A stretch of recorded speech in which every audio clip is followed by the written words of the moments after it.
I didn't. And we've started. We're going.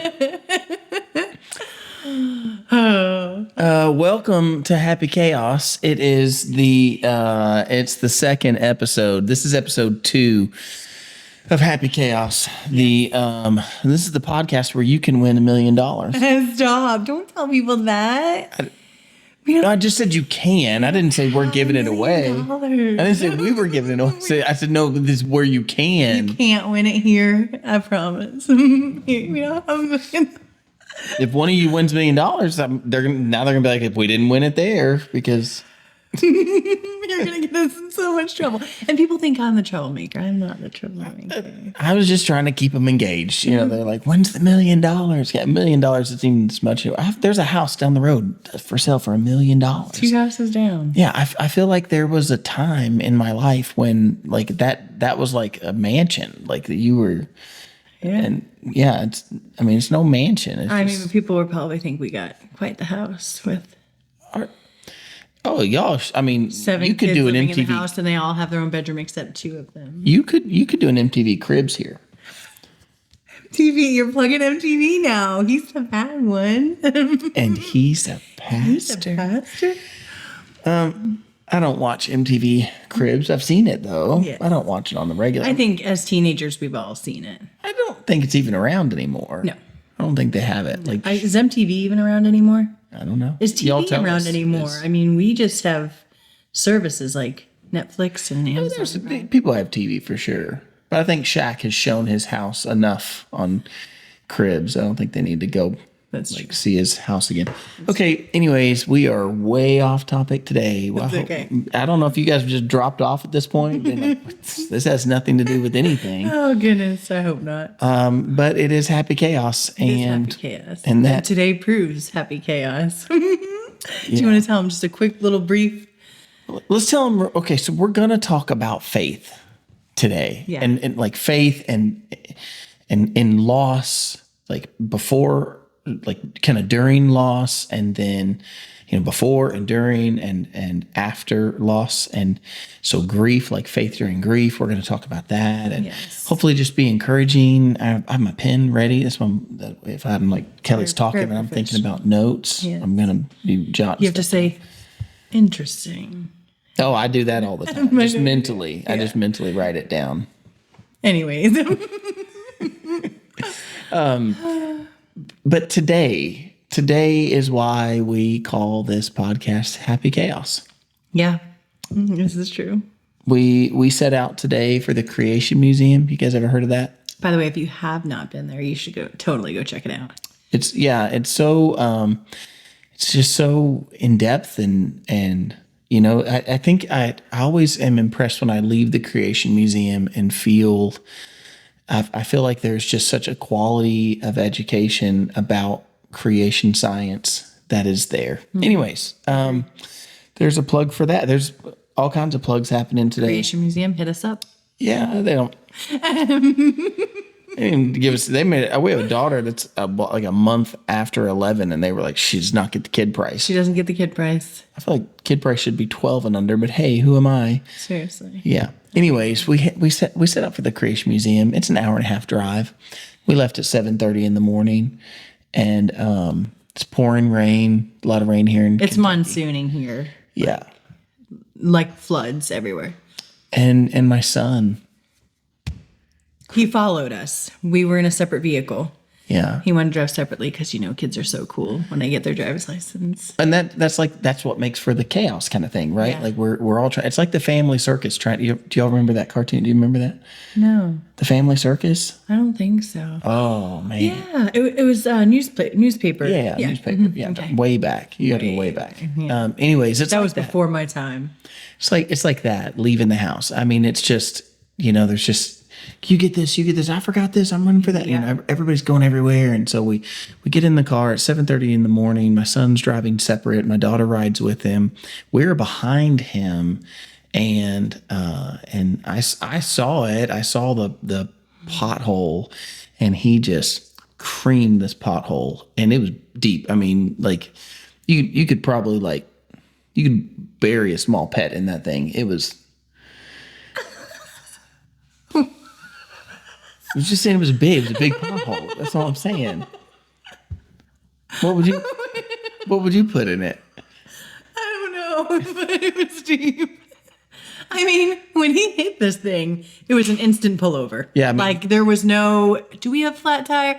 He was like, oh, and it was like to the rim, like he bent the rim. Yeah. He bent the rim. And that led us to sitting on the side of the road. To the side of the highway. Yeah, we're on a highway, 70 miles an hour, pouring rain, and it's a tiny little shoulder, and we're in the curve. And by the way, there were 5 cars lined up at one point, all with their flashers on, where they had hit the same pothole and pulled over and popped their tires. I mean, and so that, Kentucky, that says something. We need to work on that. Anyways, whatever. Then traffic, then the people were from the road department were out there working on the potholes, and they backs traffic all the way up. So the people from the school that were trying all to our go friends. yeah, they were backed up in traffic because of something that we were a part of. And they went on to the Creation Museum, and I'll just say that we left at 7:30 and we got there at like 12:30. Yep. We finally got to the Creation Museum at 12:30, and yeah. And so, then by the time it was end of the day, the younger ones were just fussing and crying, and we just looked at each other and we said, happy chaos. happy chaos. That's Happy right. chaos. Like that's, yeah, it was. We had starving children. We had children that were wasting away to nothing. Well, and then the drive home, we had to go 45 the entire way because my son's got a donut spare on his car. And so we had parked it, but we had to pick it up on the way back. And so, it's just monsooning and kids are in the car, put your shoes on, it smells. And, all the things. Don't look at me. Don't touch me. Right. Mm-hmm. I've told her not to lean on me. So anyways, there you go. Happy chaos. That's our lives. Yes. We just take it in strides. Mm-hmm. I think I looked at you at one point in the Creation Museum and I was like, I'm trying not to be. Yeah. Trying not to be. You were good though. I didn't. You were so mellow, and it was an I didn't know intentional. you were on edge. It was an intentional mellow. Yeah. It was good though. It was good. If there had been a punching bag, it would have got it. Yeah. They should put one of those at attractions. Of course, they would charge $12 to use the punching We should bag. create a steering wheel that's like a squeegee ball. Oh yeah. So when you're driving home, you're just like, Just at least a cover, like a steering wheel cover that you could like. That's what I mean. The Happy Chaos steering wheel cover. Kelly made some shirts. I made some shirts. You'll have to check out his website and tell me what you think. And if you like them, order one. Yeah. Yeah. You have one coming in. I do. I ordered one. My Happy Chaos with the smiley face. Yeah. It's really cute. It'll be in the story, so you'll have to check it out. Y'all want to know one more thing before we get started here boy. about Faith? Is that Kelly had to go change because she was wearing a white shirt. So she I'm went. not supposed to tell them. So she went. She changed. The Happy Chaos shirt that she ordered is white. Hey, that's different, though. We're gonna see. That's We're gonna see. Okay, let's get started. Let's talk about some faith. good idea. 8 minutes in, that's not too bad. I guess I don't know. I don't know how to do this. I mean, that's not really true. I guess I kind of do. You totally know how to do this. Yeah, I guess I do stuff like this. Yeah. You can only sandbag it for so long and be like, I don't know how to do this, but I kind of. Well, he's not faking it until he makes it. I know people do that. This man, he's a pro. No, I'm a bro. It's bro-fessional. It's like, hey, bro, can you help me out? It's bro-fessional. If y'all saw the rest of this room right now, if you saw what was holding this microphone up, you would be like, that is not professional. Don't tell them that. Broke. My stand broke. My little arm broke. And so you make do, You do. So we know what the date is, and we have a microphone stand. That's not the right date. We don't know what the date is, and we have a microphone. Happy chaos, Happy chaos. Happy chaos. We can't live by dates. No, we do actually very much live by dates. A lot of them. Okay, let's talk about faith. But the question at hand right now that I think we want to answer today is like, what role did faith play? I think one of the number one questions that I hear, probably because I'm a pastor, mixed with I lost my wife. But the number one question I hear is, how did you go through that and not lose your faith? How did you not get mad at God? And, that usually comes with the story of someone who's suffered some sort of a loss and then has, I would say, mistakenly placed their irritation and their anger on God. Yeah, and that's even how we met. I wasn't angry at God. It was just. I don't mean to say everybody's angry. No, not I just mean a lot of people. I'm following up with that's how I met you. I wasn't angry at God, but I just, honestly, my faith is what got me through. That is the only thing that got me through. I cannot imagine not having faith. And we met on a widow group on Facebook. And when you go on there, you join the group, you kind of tell your little story. And Justin had commented and said that he lost his wife to the same cancer, and he had a big family, lot of kids, and so I clicked on his page. He lost his wife to the same thing. Go ahead, say it. This is why she was giggling in the beginning, because I said, and because you thought I was cute. He is cute, but she really said cute. Right before the camera came on, before the mic was hot, she said, if you weren't cute, I probably wouldn't have clicked on it. Why are you telling him that? Gosh. Anyways. It's fine, honey. So, and I saw that we're married. You can think I'm cute. It's okay. I know, but I sound shallow. But listen, so I saw he was a pastor, and my thought was, my big question that I was battling was, how does this pastor feel about the Lord not answering our prayer? Yeah. Because that was my biggest question to the Lord. Like, Lord, you don't hear me. Like I cried out to you the whole, 2 years my husband was in horrible pain and sick. And then when we found out it was cancer, and then when we saw him withering away, it was like, well, why? Why aren't you listening to me? Why aren't you taking away his pain? Like, I know you're there. I know you're there. I have complete and total faith that you're there. You created us. You brought us together. But why? Why not answer that prayer? And like, how does a pastor feel about the Lord not answering that prayer? And maybe you can just speak into that a little bit. I think the first thing, I think it starts with a foundation of faith. Like sometimes you're building something for later, and it's hard to see that, when you're doing it. Faith is not this abstract.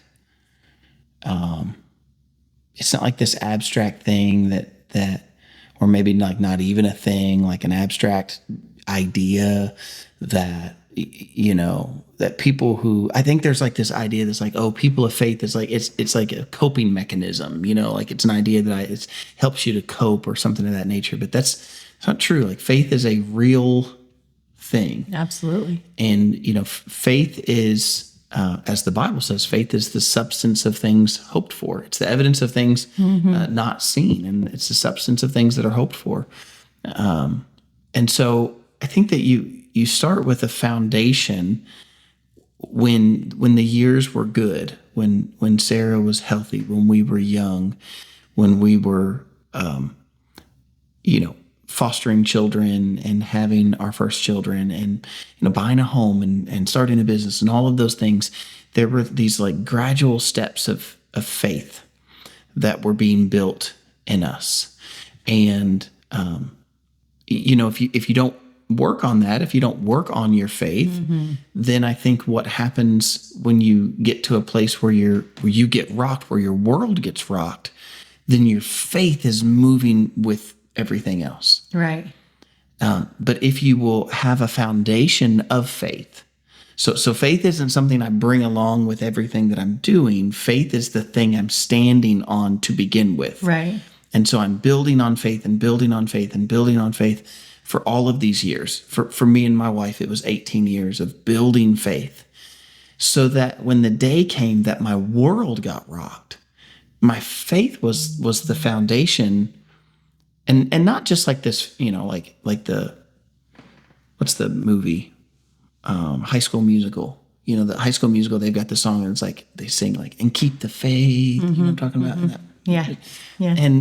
But I would say when I hear that, I'm like, well, what faith? Like faith in faith is not the thing. Right. It's not like, oh, well, I have faith in my faith. Right. So I have faith that this faith is going to hold me up. That's foolishness. Yeah. Like that's circular, you're compounding silliness to say that. It is faith in Christ. Yes. It is faith in the Lord. Faith to say, even though I don't have all of the answers, I know that I trust the Lord. I know that he is good. I have faith in his plan, and I have faith in our salvation. There's, I think we talked last week a little bit about, you knew that God was going to heal Jonathan. You felt like you knew that. And I can say the same. I felt like I knew that Sarah was going to be healed. Yeah. But there's this part in my mind that says, but even if she's not, I still know, I know that she has eternity with God. I can't read in the scriptures and find where God would say that he would heal my wife of her cancer if I would do this certain thing. Right. But I can find these parts in the Bible that say, if I will believe in Jesus, then he will give me eternal life. And my wife believed that. And so there's this part of my mind. So what I'm saying is that during the loss, during all those years of building faith, when we got to that point of now she's sick and our world is rocked, there's this part in the back of my mind that says, even if she passes, I know where she is going. I know where her eternity will be. I know that I would see her again. Obviously, I didn't dwell on those thoughts because I'm too busy, making carrot juice and taking her to chemo treatments and all the things that came along with it. I was busy about life, but it certainly was in the back of my mind to say, like, I have this faith, and that's the thing I'm holding on to. So I think that's actually where my realization of what my faith is after he passed, because I was like, I have faith that the Lord is going to get us through this. He is going to heal him. He is not going to pass away.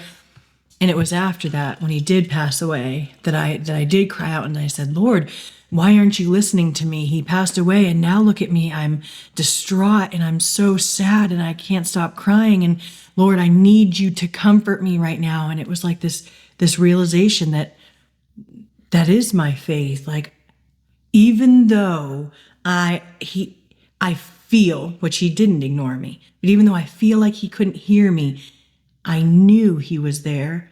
I knew he was holding me.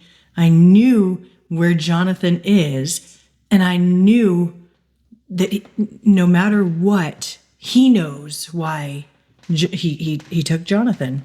He knows all of these things, and I had faith that it's going to be okay. It's going to be okay because he knows. And I don't know, it was just like this click for me, this realization of the, even though this is what's happening, he knows what's best. He knows what's best for me. He created me. And yeah. I think for me, the visualization that I have is the difference of, like, if you see faith as the thing that you're holding on to, like I'm holding on to this pin, I move this pin around with me. I think some people inadvertently might have the idea of faith like it's this, like they're holding on to this thing, right? And the difference is, for me, faith is like this boulder that's underneath that when the waves crashed and knocked me over, I'm holding on to that. Yeah. Like more like you would hold on to a life raft. yeah, And if you're out in the ocean, and I think at times I felt like I was out in the ocean. for sure. And you look as far as the eye can see, and you don't really see any hope. You don't see rescue. But if there's a life preserver there, if there's a lifeboat there, then I'm going to lay on that lifeboat. Even if I was out in the middle of the ocean and I couldn't see land as far as the eye could see, I would still lay on that lifeboat. I would not get off. I mean, maybe if I was trying to get a fish or something, I guess, but it feels like I took the analogy too far. But I'm just No, I think it's good. I think it's really good and so Yeah, true. faith is that. Like faith is the lifeboat. Yeah. And you've had it there all along. You've been building it all of this time. And so for me, my whole life had been about faith. I say my whole life, a good portion of my life, my adult life, I could say my adult life has been about faith. And I think that, there was a test there. So then, during the sickness, there was that faith that we're clinging to when she passed. And then it's, that hardcore, what I would say, any of you all who've experienced loss, I think you would agree with this word, that extreme grief. Yeah. Oh, yeah. I have had grief over certain things in the past, but when you lose when you lose your spouse, your husband, your wife, and when you lose that from a loving relationship, a relationship where you genuinely love each other and want to be with each other, we had plans for the future. Yeah. We were happy at the idea you were going to grow old together. Of growing old together. Yep. Right. It's funny because I think the way I would have said it, 5 years ago when she was with me, I think I would have said it like, until we die. But like I said last week, we did do that. We fulfilled that. It just feels like it was too soon. It feels like it wasn't enough. And so then you get to the point of like after the loss, after the loss has happened, then you have, all this grief that you're dealing with, all this like pain and this sadness. And so, how do you not lose your faith in the middle of that? And I think one of the things that I always recognize there is I question from the opposite side. Like, I don't know that I could have survived without faith. If I didn't know where my wife was in eternity, if I didn't know this loving Savior, if I didn't know that God has this ultimate plan, I feel like that would have made the grief even worse. Yeah. Like, I know we felt hopeless, but we would be hopeless. Yeah. We would literally be hopeless at that point.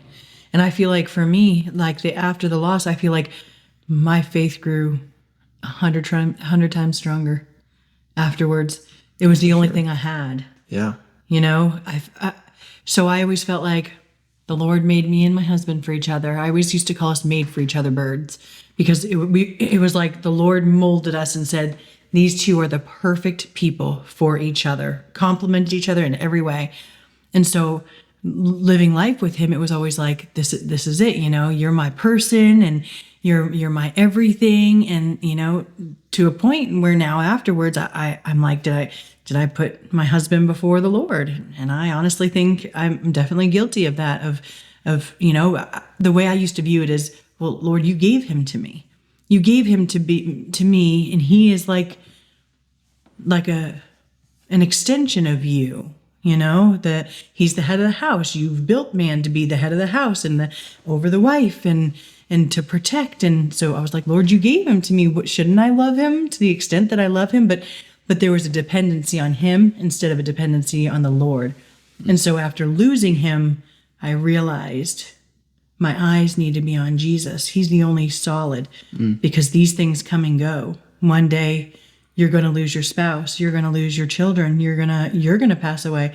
What do you always have? You always have Christ. And I think that was a tipping point for me too, that really built my faith and just skyrocketed my faith and made me see things in just such a different way.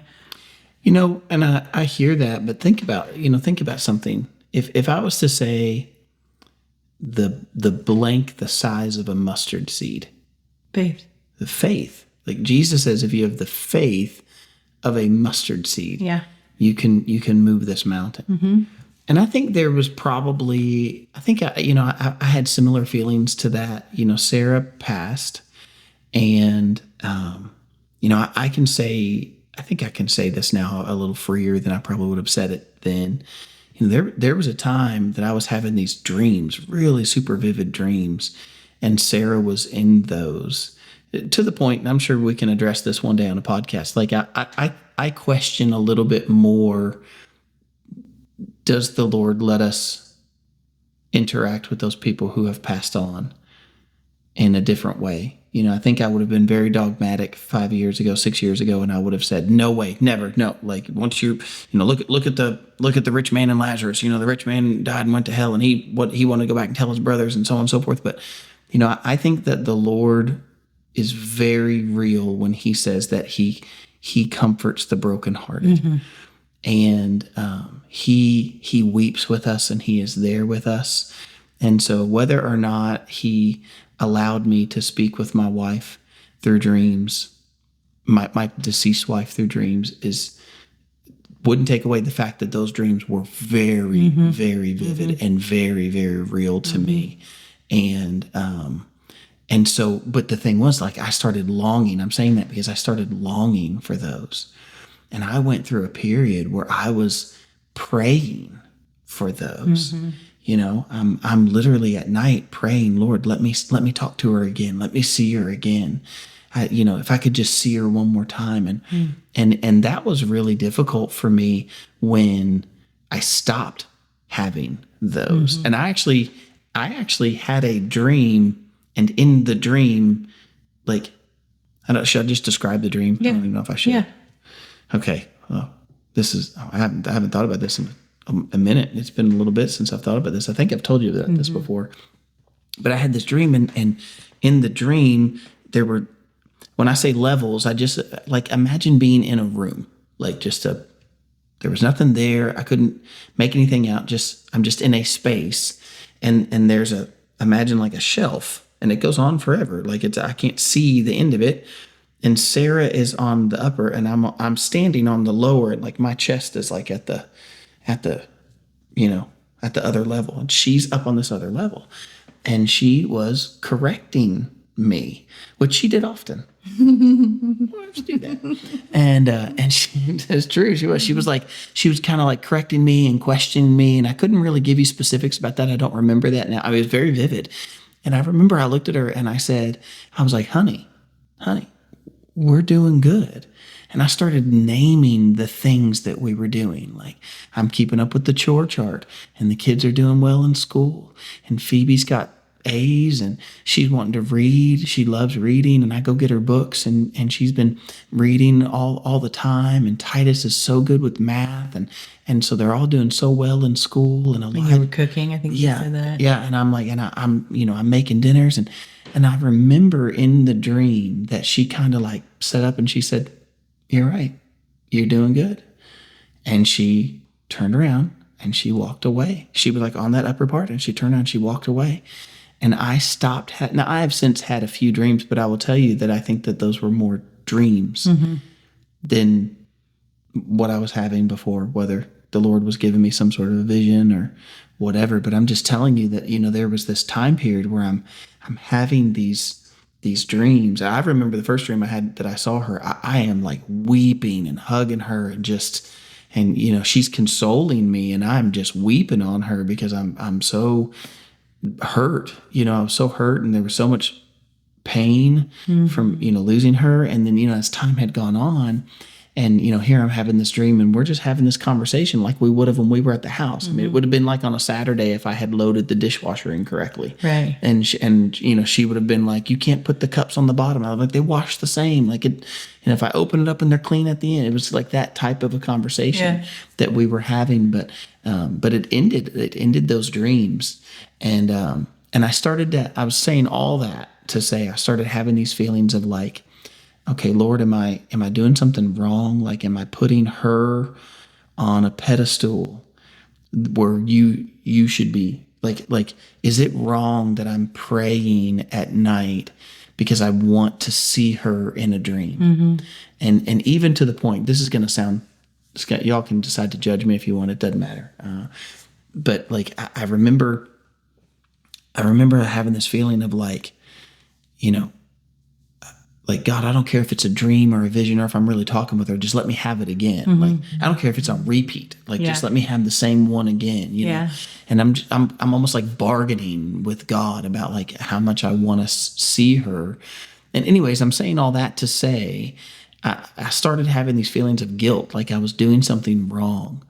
And I'm telling you, one night I was praying and I just remember saying, God, if I'm doing wrong, if asking you to see Sarah in a dream is wrong because I have her where you should be, you know, forgive me for that. And I just remember feeling this sense of peace that the Lord says, it, you know, in my spirit, not audibly, but just, you know, consoled me with the idea that like God knows our grief and he knows that, you know, my faith is in him. Look, I'm coming to him with the desire that was in my heart. Yeah.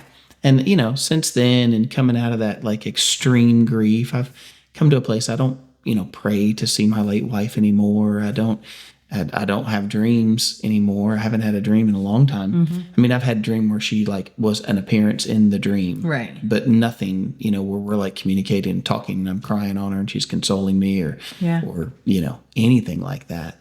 So, you know, I think that was probably just a natural part of grief. I'm saying this to say I think that was a natural part of grief. Absolutely. And I think that the Lord understands our pain and our suffering. And maybe I could say it like this, like God's not cruel, and especially not with those people who do believe in him. Yeah. You know, even if my doctrine is wrong, you know, if some Bible scholar wants to come at me and say, Justin, you know, you're wrong, you know, nobody's, you know, ascended to heaven and come back down again. Listen, I've heard all those scriptures. I've said all of those things. I'm just telling you, when you lose somebody and then when you have this dream and it feels really real, you know, maybe it's blind hope, but like I said, you'd have a hard time denying what that was, you know, the real that felt. You'd have a hard time denying what that felt like if you'd experienced it. And so my point being that I think God knows that. Like he knows my every thought. He knows those emotions that were going through me. And I think that God knows that about you. I think that he knows that you loved your husband and that's a good thing. Like he wants you to love your husband. Yeah. He wants everybody here. He wants us to love our spouses and you know, he's the one that gave us a mirrored relationship of himself and the church. Right. So I think that's a good thing. Yeah. He said, like the Lord said, husbands, love your wives like Christ has loved the church. And so that's a pretty great love. Yeah. Read Song of Solomon. Yeah. And so, well, you got to shameless plug. Shameless plug, but you got to read with understanding. I have a shameless plug. You have got to watch the Song of Solomon series that he is doing on Wednesday nights. It will blow your mind. It is such an incredible series. Will it knock your socks off? It'll knock your socks off. And I'm telling you, you won't be wearing socks at the end of it. The things that the things that God has spoken to him and through him in this series. Crazy. It's crazy to look at Song of Solomon, which at first thought, I'm sure everybody's like, Song of Solomon, you're talking about that in church? Yeah. But what the Lord has laid on your heart about it, whew, my goodness. It's been good. You don't want to miss it. Yeah. Yeah. It's been really good. Yeah. So what about you? You know, I've talked a lot. I feel like I've talked a lot in this podcast about, you know, faith and what role it's had for me. But what about you? After you lost Jonathan and you said your faith was deepened, maybe expound upon that. Like what roles did faith play in, I mean, there's like go back with me in your mind and, you know, there's our relationship, but there was also, you know, your job, there was your housing getting skyrocketed in price and so moving and all of those things. I mean, I think my faith was built in all of that because, you know, I met Justin and, of course we were both grieving deeply and we found comfort in each other and we were both going through the same thing, similar, but the same thing, you know, everybody has their own journey, but my goodness, so similar. And, we just slowly became best friends that just got each other and were there for each other. And, I was living in Florida and, I wouldn't say that I had Yeah, I'm gonna skip that part there. But it was I don't feel like I was where I needed to be, and so I began to pray about that. And then my Well, landlord, you're talking about like moving, yes, right? But like, what about, what about in the sense of, I don't mean to cut you off no, there, but I no, just no, like in the sense of direction, like what about things like, here now you're a single mom and you're working. Before you had a husband, and even though he'd fallen sick and you were working to provide while he was sick, when that was happening, he was home with the kids. Yeah. Now you're leaving kids home on their own or taking them to someone's house, or Right. so where was faith in the middle of all of those things? So as much as I say my faith exploded and really grew in that time, there was also a lot of questions. I kept coming to the Lord and just saying, Lord, like, you designed men to be this role, and fathers to be this role that my husband was, goodness, amazing at. I mean, amazing husband, amazing father. He loved us so much, and he was such a hard worker. Like, you've never heard that man complain a day in his life about working. He loved work. He prayed to the Lord for work, all that, like, Lord, lay it on me. I want to be able to provide for my family. And he was all about that. And so I kept asking the Lord, like, look at all these broken homes. You don't want these broken homes. You don't want these dads that have walked out on their kids and on their spouses. And you don't want that. Like, that's not a good thing. But yet you took what was a really great thing and you took it from me. I had that here. So, like, Lord, what are you doing? What are you doing when I'm here now without that spouse, my girls? What about their father figure? How are they gonna grow up without a dad that they know loves them and gives them that security? And why would that happen? And I think that led to me just kind of praying more, digging deeper into the Bible, and even asking you for advice at that point, because you are so wise, such a wise pastor. You're not just a pastor, you truly love the Bible and the Word of God like I've never seen in my entire life. And so I think that you play a huge part in my faith building, because you gave me scripture, and you pointed me to Christ all the time. And I think that was huge in growing. I do remember a few conversations going, well, hold up. Well, hang on. For sure. I remember a few times praying before I would send these texts. I'm like, okay, Lord, like, help her receive this. Like, help her see. Yeah. And I think that's funny too, because I think that answering those questions for you, but also for many others, I fielded so many questions. It's like the door opened up for me to share my faith in a way that I had not been able to share my faith in the past. Yeah. I hadn't been able, I was I'm pastor, but I was pastor of a very small church. And so the experience level there is much smaller, because, when you have 30 people coming to church, you have 30 people's worth of stuff, which is, there's still things to deal with, but goodness, the downtime was a whole lot more, with what's basically the size of us, a large, small group. Yeah. It's like seeing a giant little Debbie cake. It's like a giant shrimp. If you have a jumbo shrimp, that's, if you have a large, small group, that was our church in size. We were a large, small group in size. And so,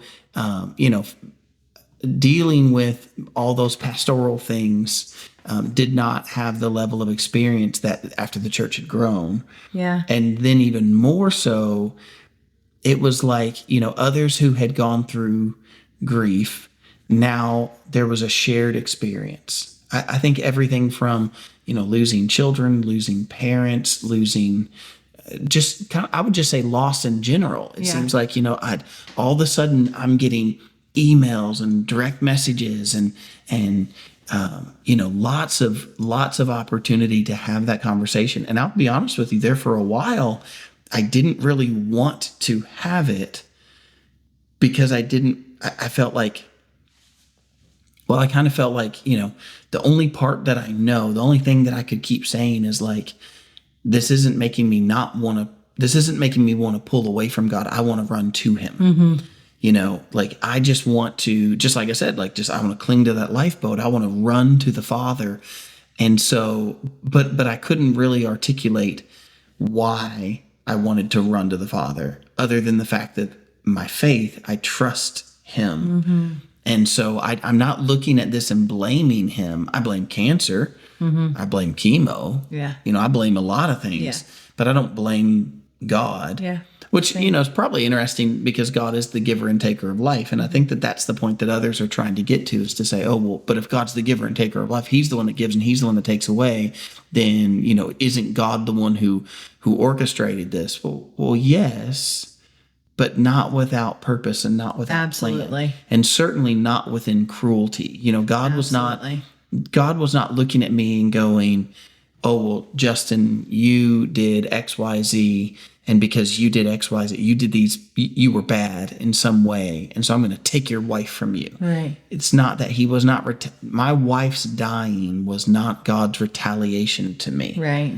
No, in a different way, God had been preparing me for years because he knew that this day was coming, because her day was coming. Yeah. Like her life had a number of hours, a number of days, a number of seconds. He knew that. It is appointed unto man once to die. He knew that. I don't think I recognized it in that way. Yeah. And I feel like the song, all my life you have been faithful, what we walk down the aisle to, Yeah. has been the theme song, especially with the grieving It's process. your theme song. Mine's Staying Alive. That's right.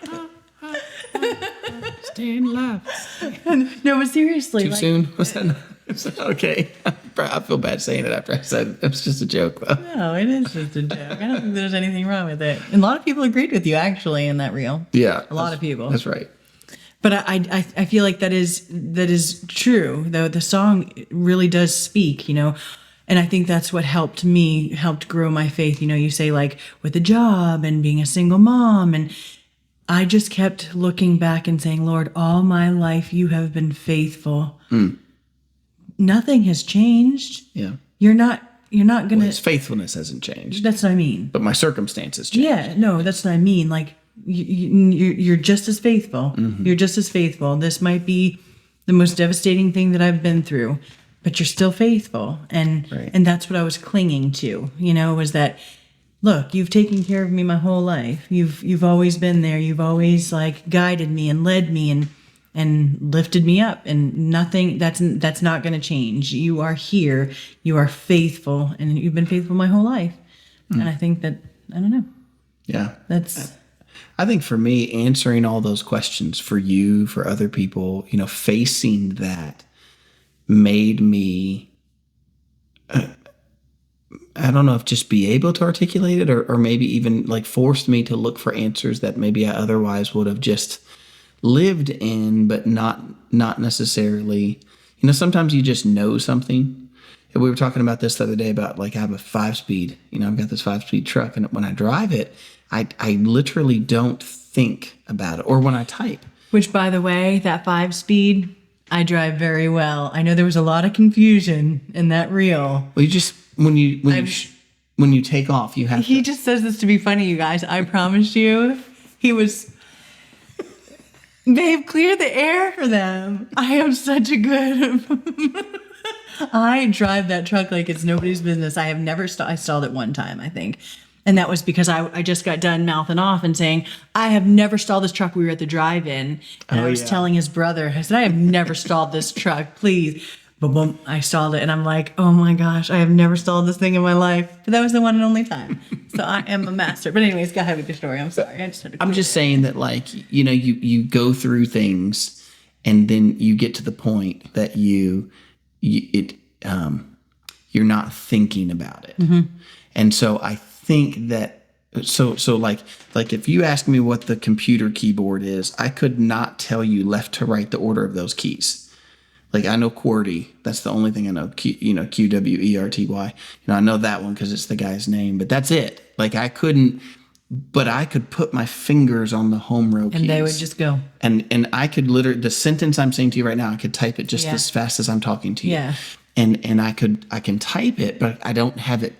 So you see what I'm saying? Like what I'm trying to say is with grief, what happened inside of grief and faith, I think that, all the questions forced me to answer what I would have just gone through, but it kind of forced me to articulate and to enumerate and to quantify, here's what happened, but here's what God's doing in the middle of it. And it'd be hard for me to go back in my mind and say, like, somebody asked me this question and I answered with this, or because there was just so many. I mean, it was so much. It was like everywhere I went all the time, Justin, can I ask you something? Are you in a place that I can ask you something? And then I would answer, those questions. And so often those were about, how are you not losing your faith? How are you not mad at God? Or what would you say to somebody who is mad at God? Or what do you say to somebody who lost somebody, but that person wasn't a believer?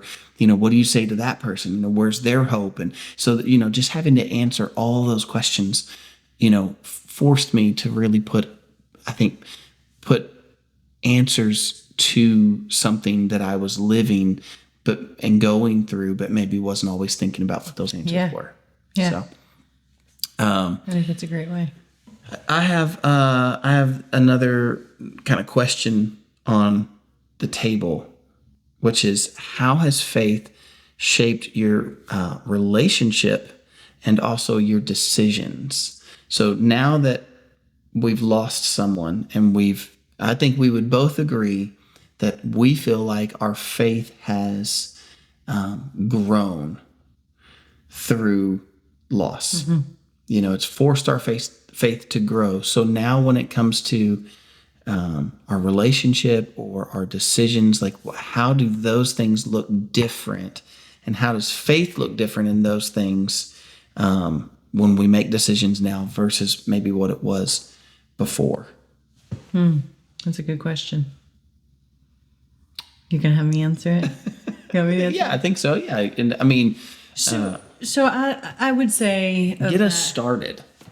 I would say of that I feel like I feel like it's not just to like throw it out there and like, Lord, if you want this for me, show me that you want this for me. Or Lord, I feel like there's more, I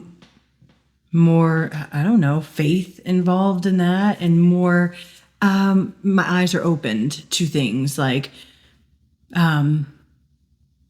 and trust. I guess trust is the biggest thing that I want to say.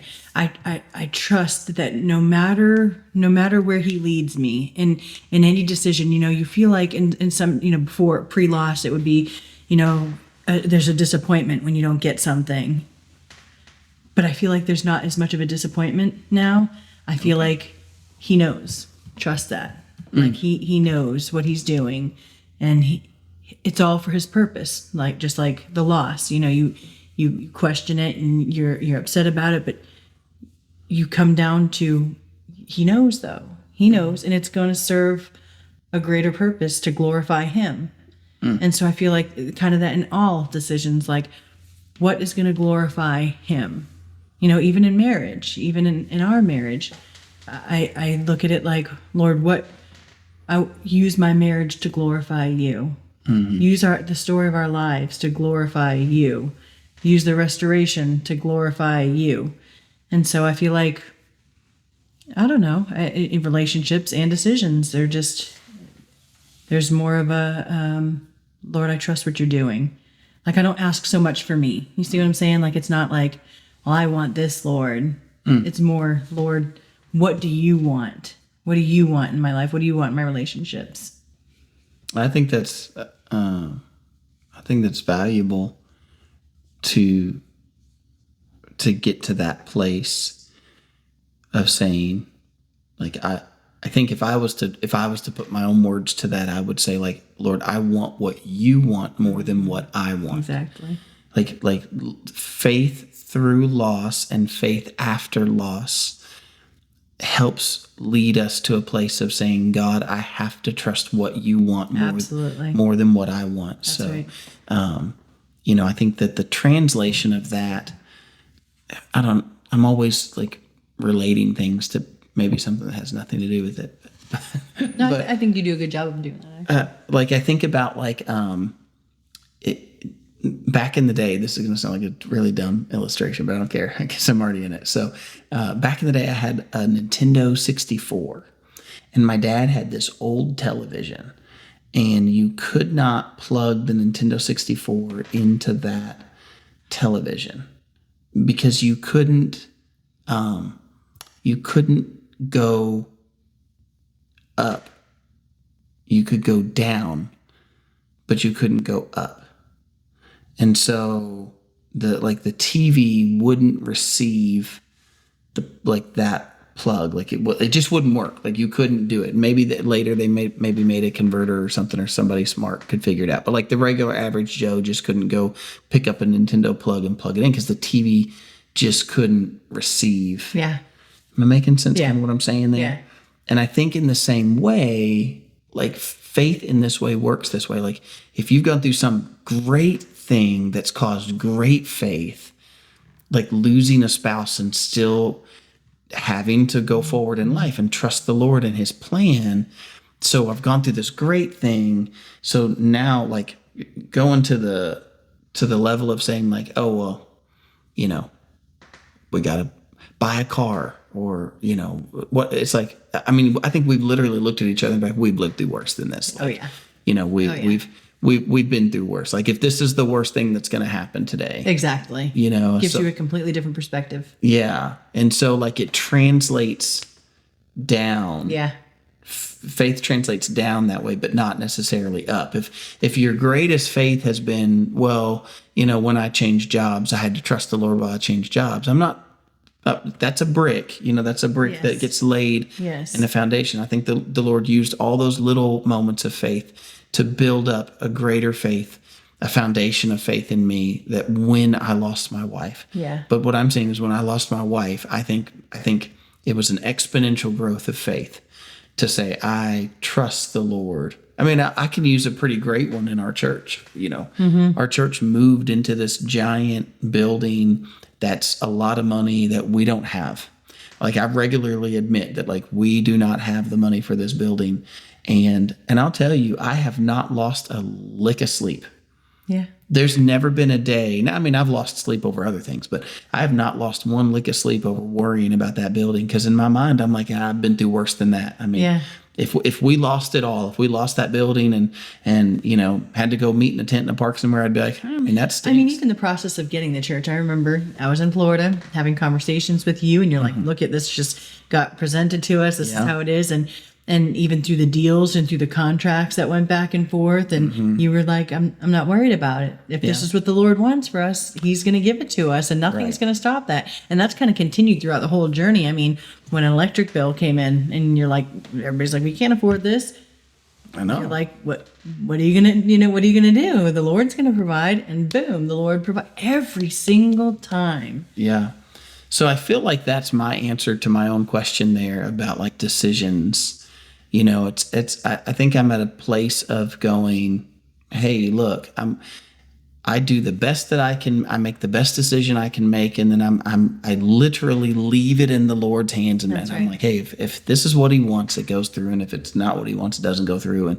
And if it starts to go through and then it doesn't go through, well, then even that was within his plan. He has something better. Yeah. Yeah. I think that's a huge part.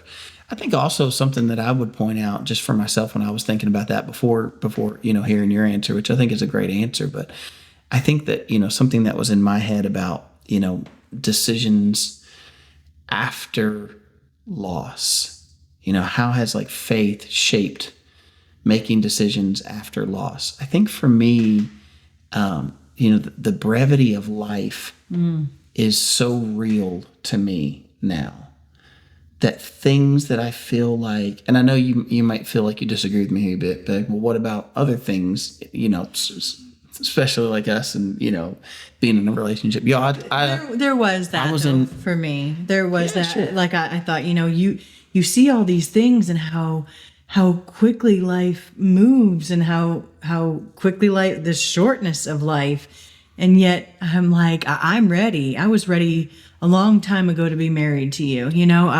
I was ready to have you be the dad of my children and for me to step in for your children, which are now our children. And I looked at it like, how do you not see it this way? How do you not see that, like, look what's right here in front of us and life is so short. So yeah.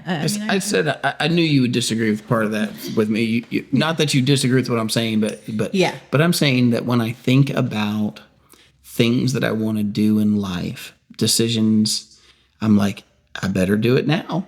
I better, like, this is I have today. Mm-hmm. I don't know that I have forever. And I know when it came to our relationship, for those of you who don't know, like we talked for a year, then we dated for a year, and when I say talked, we weren't just talking, we were friends. You moved up here and, mm-hmm. and we still were not dating. And I was up here for a year. That's what I'm saying. We weren't yeah. dating. Like, here I was, and I think that was caused a lot of confusion for some people, but I think, I kept trying to remind everyone, I'm like, that there were so many people who were like, well, what's going on? Well, what's going on? What's going on? And I'm like, hold on. Like, let me explain to you what's going on. I lost my wife mm-hmm. and I'm really sad. Mm-hmm. That's what's going on. Mm-hmm. Like, at the end of the day, why is it that I'm hanging out with this woman but not ready to date? And the answer was, because I'm not ready to date, because I'm really sad. And I told you that. Yeah, and I was like, mind your business. That's what I was like to everybody. Mind your business. Like, you wouldn't question anybody else. Why are you questioning this man? He lost his wife. Leave it alone. Like, you don't understand. You're on the outside. And he's much more sweet and calm about it with people and understanding. And I just was like, I don't know. My defense mechanism kicks in. Yeah. And I want to protect and... So, but I would say, to that decision, the reason that decision took me time is because I bet, this is leaning on this phone is leaning. Did y'all just hear a vibrate? Because it was like in the microphone. Did it just go into the microphone? Yeah, probably. Probably did. Let's move that. Move her phone. It's probably happened a few times, y'all. Anyways, that's funny. Sorry. But I think, for me, just looking at, like, when I think of something like a vacation, or when I think of something like, doing something with the kids, doing something with you, I definitely have a different mindset. I was very much a homebody before. Yeah. And I still am to a certain degree. I mean, I love being at home in the sense of I love being at home with my family, and I love being at home with my kids, and I love that. But I also have a sense of this may be your only chance to do it. Sense of urgency. Yeah, there's a sense of urgency about a lot of things. And I think that's bled into, my evangelism, my preaching, my, my, any of it, it's like the equal opposite of what James said in, James chapter 5, when he's like, come on, or James chapter 4, when he's like, come on now, you who say tomorrow you're going to go here, go there, and buy this and make profit. You don't know that you're going to be able to do any of it. You don't even know that you have tomorrow. Mm-hmm. And so I look at it from the other side and go, well, if I don't know that I have tomorrow, then I better do it now. Mm-hmm. And so I think that it's, and mix that with the faith element of, I better do it now, and the Lord's, if I'm doing it now, then I can trust that the Lord's got a plan in That's this. right. So I hope I made sense of that. Absolutely. Absolutely. One more thing that I'd like to touch on before we wrap up today would be just where faith is in healing. Because I think a big part, we talk a lot, we speak a lot about grief. And that's because grief was, if you have a job for, like, here I go again with I just keep doing this. I just throw them out.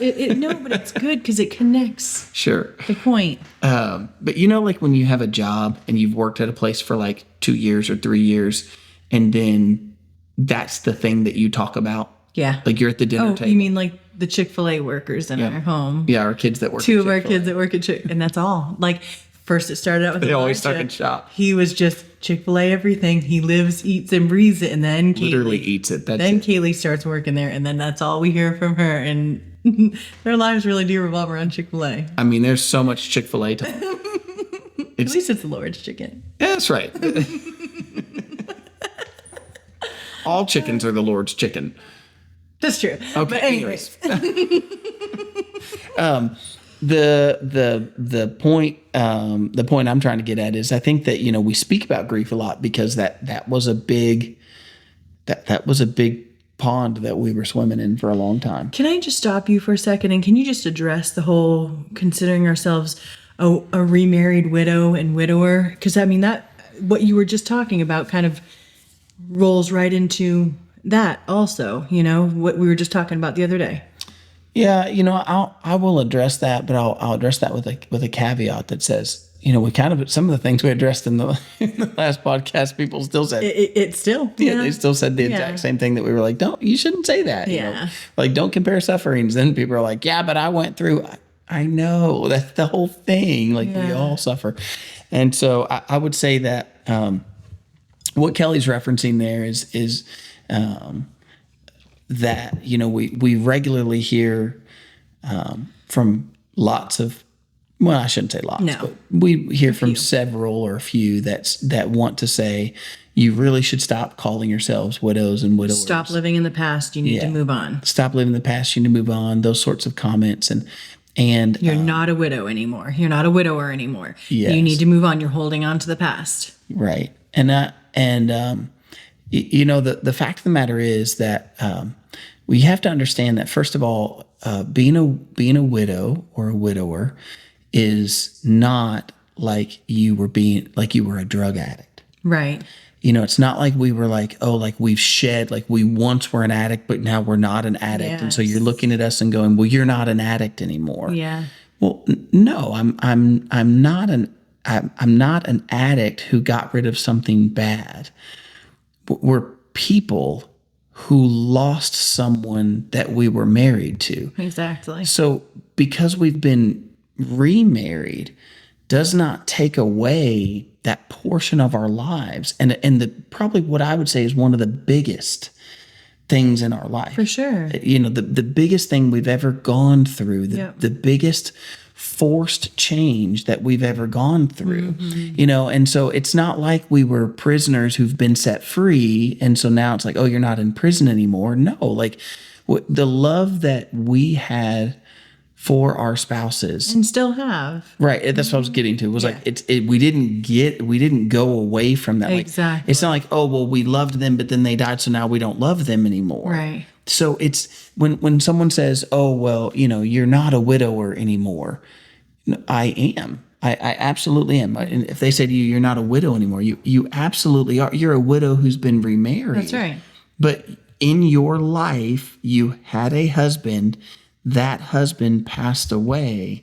That does make you a widow. Yeah. And also, I would say that it establishes a level of credibility in the conversation to say, like, why do we have, what knowledge do we have of such grief or such things? Like, why is it that we've landed where we are? I'll tell you this one, even credibility in this sense. Someone looked at me recently and they said, oh, well, Justin's new wife, and they looked a little cross. And then the other person, not me, they recognized it. And they went, no. Justin's wife passed away, and his new wife, she's also a widow. And the person they were talking to went, oh, because what they heard in their mind was, I left my wife and now I have a new wife. But you see, that's what I'm saying. I didn't leave my wife now I have a new wife. Yes. I lost my wife. There is no point in the rest of my life where I will ever say I didn't lose my wife. I did lose my wife, and so I do know what that feels like. Yes. So by saying, like, as a widower, or as a widow, or as a widow and widower together who got married, or this or that, we're not negating the new marriage that we have. Exactly. We're not taking that away, and we're not living in the past. We're just establishing why we're saying what we're saying, and why we have a presence in that, like where that presence is coming from. Exactly. So Sorry, I didn't mean to tee us off there. I thought it was super important to. Yeah. I think at some point we probably ought to have a lengthier conversation about that, because I think there's more to be said there. But, Agree. But I think for now to talk about the healing portion, because I think that it would be good for us to reference, where faith is in our healing, because I believe I can say that I am a living testimony of healing, and that healing came through faith. Yes. I think the temptation might be for someone to look and say, oh, that healing came from, and maybe this kind of ties into what I was just saying, like that healing came from getting remarried. But that's not true. Getting married to Kelly did not bring the healing. I had to wait for the Lord to heal my heart before, and this, often we had conversations and I would say to Kelly, like, I'm waiting for the Lord to deliver me from the grief, from the pain, from the sorrow.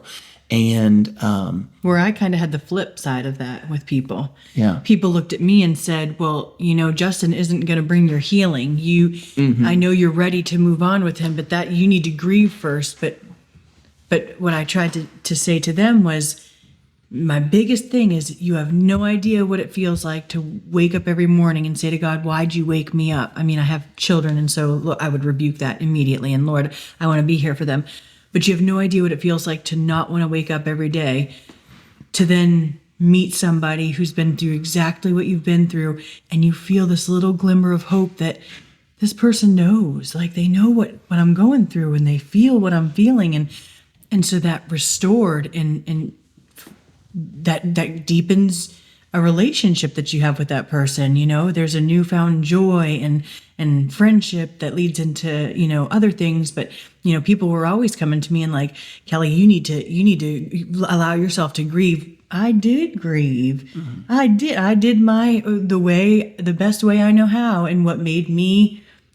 Well, that's the whole thing. There's no textbook for grief. Exactly. There's no Scantron test that's a multiple choice. This isn't your SATs or your ACTs that you can, quantify it and go, okay, well, you've passed. That's just not how that works. That's right. And I think in the same way, I would even say, I think we're in agreement in this, that you did not, the Lord used me and the hope that you found and the faith that you found in me, used that. But even still, us getting married did not bring the healing. That's right. You had to get to a place of healing. That's right. And then you're ready to go forward. Because I'll remind you that in the early days, here's a private conversation that Kelly and I had in the early days. Kelly said to me, I will never get remarried again. I'm married to Jonathan for the rest of my life. Yeah, that's what you said. You said, I'm married to Jonathan for the rest of my life. And I even sent you some scriptures and said, well, that's not biblical. That's not, you can do that if you want. Yes. But the Bible says you don't have to do that. Yeah. And which little, I don't know, God wink is that what they call it? Is when you said that to me, when he gave me the scriptures, the only Bible I had, it was a shared Bible between me and Jonathan. Mm-hmm. And his Bible had the Bible marker. Mm-hmm. And I'm a person that Justin will say, she likes her numbers. And, I'm all about these like weird little quirks. And I went to go open up the Bible. I'm like, I wonder where did he place this Bible marker here? Or was it like a random thing? But I wonder, what am I going to open up to at this little Bible marker that he put there? And it was the very scripture that said, when you become a widow, when you lose your spouse, you have every right. Yeah, let the widows marry. Yes. That's what Peter. Which was just insane to me. And it was like kind of at the same time. I mean, you telling me that and me opening up, and that was right there. And I don't know, it was just kind of. Mm-hmm. Mm-hmm. And so, but my point is that you didn't find healing in getting married. Mm-mm. You found healing, and then we were able to get married, even though there's a time that elapsed in between. Yes. But I'm saying it was one then the next. Yes. And the same thing for me. There was a time when Kelly was here and we're friends, and I think she's getting to the point that I'm saying that this is where I was. I'm like, I think she's getting to the point that she's probably growing weary of waiting on me. And so I went to Kelly and I said, Kelly, look, if you want to date, if you want to find somebody, you have every right to do that. Like it will not harm our friendship. I will not, I'm not going to turn my back on you if you decide you want to date. I understand that but I'm at a place that I know I need to heal before I can be to a point that I want to date. And so I did that. I waited until I felt like I was in a place. And even when we got married, I waited until we got to a place where I felt like, well, for me, it literally looked like this. I mean, I got to a place where it was like the loneliness started to wane or wax, whichever one means get smaller. I don't know. Wax, or which one is it? I think it's wane. Leave it in the comments. Yeah, wax and wane. Know. Google that. Anyways. But when the grief had begun to wane and the loneliness had begun to wane, and I'm feeling better about I'm feeling better. That's it. I'm just feeling better, not just about life or whatever, but I'm just literally beginning to feel better. And then I got to a point where I was feeling like, what am I doing? Why am I laying here alone every day? Why am I waking up alone every day? Why am I going through this alone? Like here's this woman who loves me and who loves my family, who would love to get married to me. And the only thing holding that back is you. And that was a switch for me in my mind to feel a different way, because and so for me, that was like a recognition that, I'm in a place that I'm getting ready for that. And that's when I went to my kids and I told my kids that, hey, Dad's feeling this way. Like I'm starting to feel like I'm ready to get married. And that's what I meant when I said I'm starting to feel like I'm ready to get married, because I started feeling like, why am I waiting? And I know the answer. If I think logically, I know the answer why I was waiting, because I wasn't ready before. I was very sad and I was very hurt, and I knew that I was very sad and I knew I was very hurt, and I knew that a ring on someone's finger is not going to fix that pain and that hurt. But when that pain and hurt started to wane and become smaller, and then I'm starting to have feelings of like, well, what are you doing here? Like, what are you doing waiting around? What are you waiting for? That was like a turning point for me. Mm-hmm. And so now, where does faith fall into that? Well, I needed an amount of faith to carry me from that point A to point B, from that point of Sarah's passing, extreme grief, to a behind the scenes grief where I'm putting on a face and I go out and go about my day, and I'm not crying at the grocery store, and I'm not, crying in every single sermon that I preach, and, I'm not losing it on every day. But yet at the same time, the moment that the crowd is gone, and the moment that the people are gone, the moment the phone call is put up, and the moment the kids are in bed, when everything gets quiet, oof, there it is again. I'm still in it. And so when I got through that, I needed to get through that. Yeah. And what got me there was faith. This faith is carrying me through the whole time. And I'm actually going to bring this up on Sunday. It's funny that we're talking about this today, because in a couple of days when I preach this, I'm going to talk about this. But, I think if you think of it like a Band-Aid, if you have a cut, let's not go with big wound. You could have a big wound and it could be a similar way, but let's go with a small one. Like you get a cut. Like if you had a cut on your hand and it was exposed, it stings. But you go take a Band-Aid. Which, don't take Band-Aids, by the way. They have cancer causing. Yeah, I just saw that. Crazy. Yeah, but just look into it. Yeah. Before I knew anything of that, I'm just using Band-Aids. Yeah, okay. And I don't know what I'm supposed to use otherwise, because you do have this problem. If you super glue. No, I'm just kidding. We got it actually works. But if you have a cut, let's say you have a cut on your thumb, mm-hmm. It stings. You go take a Band-Aid and you put a Band-Aid on that cut. The sting will go away. Does it not? Yeah. The sting will go away for a little bit. Now, if you're like me, I think because the air's not hitting it. Yeah, the air's not hitting it. You're probably pushing it together. You're protecting it from and you're probably pushing the skin together a little bit. There's probably several things there. Yeah.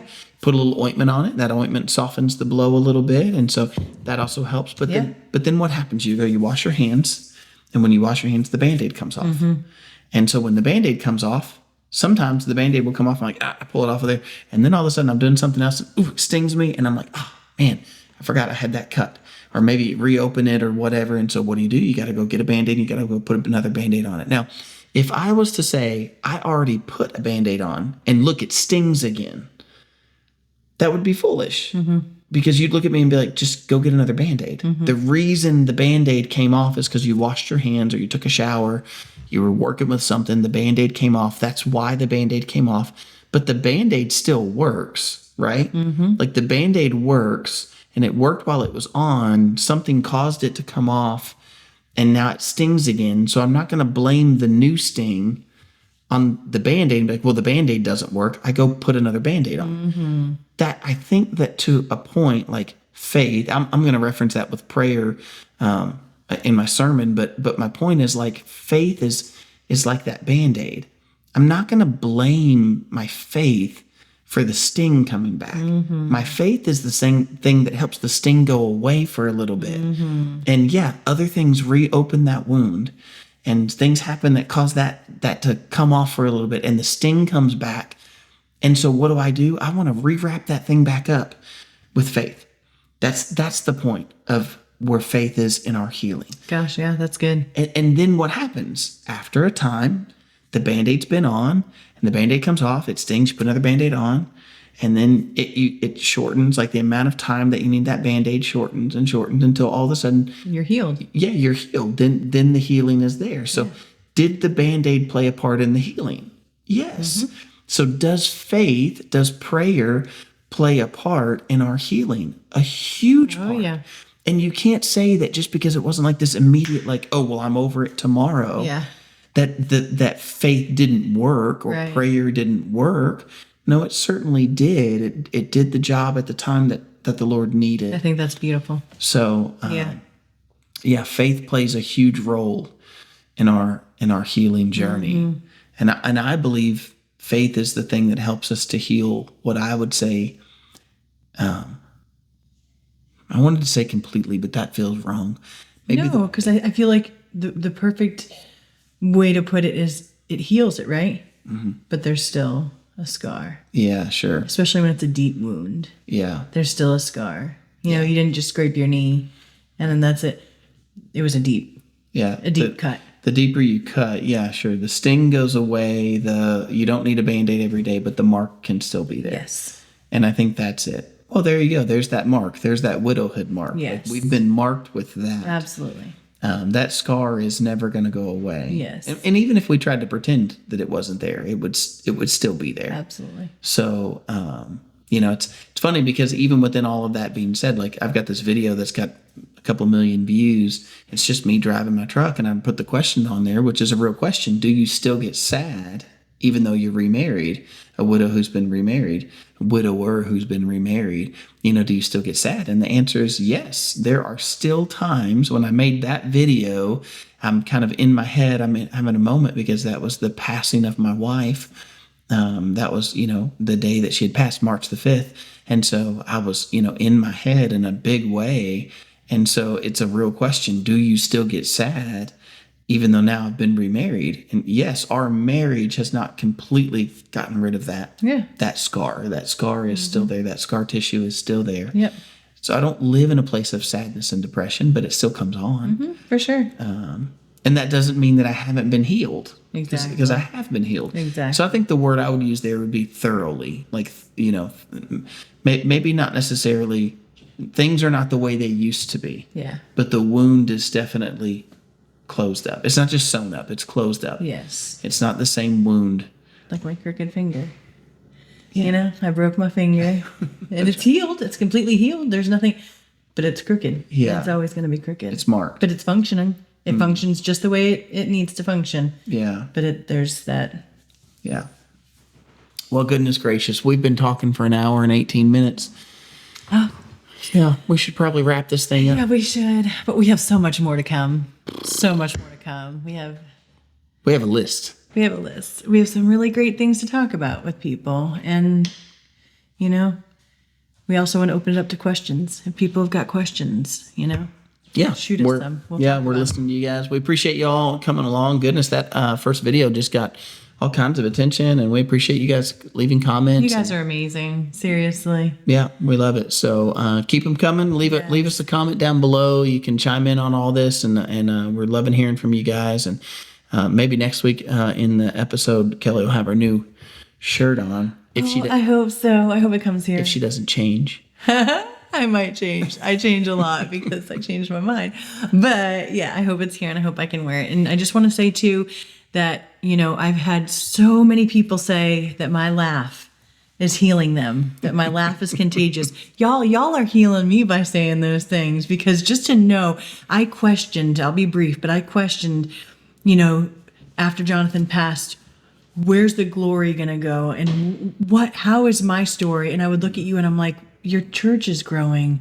Like you're reaching so many people. I'm not. Yeah. So what is mine? What is the passing of my husband going to do? But man, like I have had so many people come to me and say, your laugh alone is healing me. Your laugh is contagious. Your personality is healing me, your story. And it makes my world. It truly does. It helps to heal me. I have heard from maybe close to a half a dozen. If I was to say 4, I don't want to over exaggerate. If you said 4 people, 5, 6, somewhere in that number, 4, 5, 6, in the last couple weeks that have said the words to me, your all's story is bringing healing. It's and that's just in person, because we get it a lot online. Yeah. So I think you have a role in that. You're a source in that for that. That healing. I think it's one thing for people to see someone go through the grief, but to see someone come out on the other end of it. And actually, when you've kind of seen documented the whole time, the whole thing, you've seen these kind of slices, these pictures that now you put them together. You ever seen that, like when there's like one picture, another picture, another picture, another picture, but if you flip them through the book, like a flip book, then you can see you can see the whole movement. Picture. And I think that's where we are. There were all these like snapshots, but now you can thumb through that flip book and you can see the movement, you can see the progression, and that progression lands at a place of healing. Reality check is, hey, one of us, unless the Lord returns, one of us has to live this again. We knew that going into this. But that's a new perspective too, that, we have an experience now that we didn't have before.